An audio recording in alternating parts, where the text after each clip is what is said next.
千古风华，心境淡然。3000年读史，历尽繁华与衰落。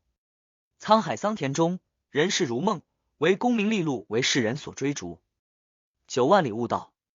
漫长的旅途中，人们在纷扰中寻找内心的宁静，最终心灵的归宿却是在诗酒田园之间。人生最难得的，莫过于修得一颗平常心。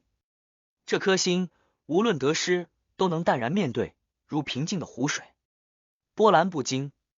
这种平常心，是经3000年历史长河后的结晶，是在9万里悟道中的领悟。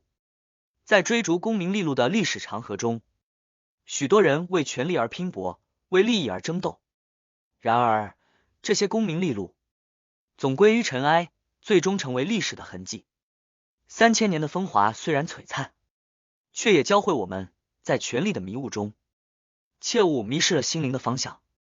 而9万里的悟道，是漫长的心灵之旅。在追寻真理的过程中，人们体悟到世间万象皆为虚妄，而真正的宝藏在于心灵的宁静。是在磨砺的荆棘中，人们发现了生命的真谛，最终寻找到了心灵的归宿。于是，功名利禄渐行渐远，取而代之的是诗酒田园的宁静。在纷扰的尘世中，人们渴望一片宁静的土地，种植着诗意的花朵，品味着生命的美好。诗意和酒香弥漫在田园间，彷佛成了心灵的净土，让人忘却尘世的纷扰，寻找到心灵的宁静。人生最难得的，莫过于修得一颗平常心。得也罢，失也罢，都能沉默以对。这种平常心，不是冷漠与麻木，而是一种深刻的理解与超越。在得失之间，人们学会了看淡，看淡功名利禄，看淡荣辱得失，看淡人生的起伏。过眼云烟事，都付笑谈中。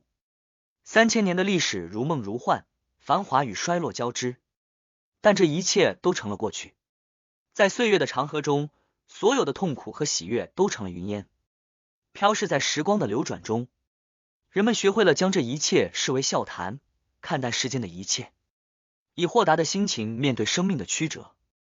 3000年读史，9万里悟道，最终指引我们走向的是诗酒田园，是心灵的宁静。这是一场修行，一场寻找内心平静的旅程。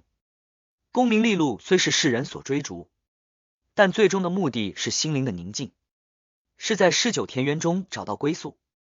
得失之间，沉默以对，看淡世间的风雨，笑谈人生的起伏。这或许就是千古风华中最美的境界。结语：在3000年的历史长河中，我们一同经历了繁华与衰落，历经9万里的心灵之旅，最终走向诗酒田园。这段旅程不只是文字的叙述，更是心灵的修行。我们学会了看淡功名利禄，明白了真正的价值在于心灵的宁静。这宁静并非远离世俗，而是在纷扰中保持一颗平常心，淡然面对得失。在这漫长的心灵之旅中，我们发现诗酒田园是心灵的归宿，是一处远离尘嚣的净土。在这片宁静中，我们学会品味生活的美好，栽种着诗意的花朵，以豁达的心情面对人生的曲折。3000年的历史告诉我们，功名利禄虽然璀璨，最终却是短暂的，化为历史的痕迹。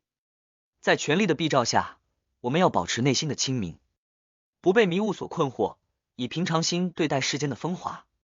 最后，让我们笑谈人生的起伏，看淡世间的风雨，在这千古风华中寻找到最美的境界。得也罢，失也罢，沉默以对，心灵淡然。这或许正是我们追求的真正境界。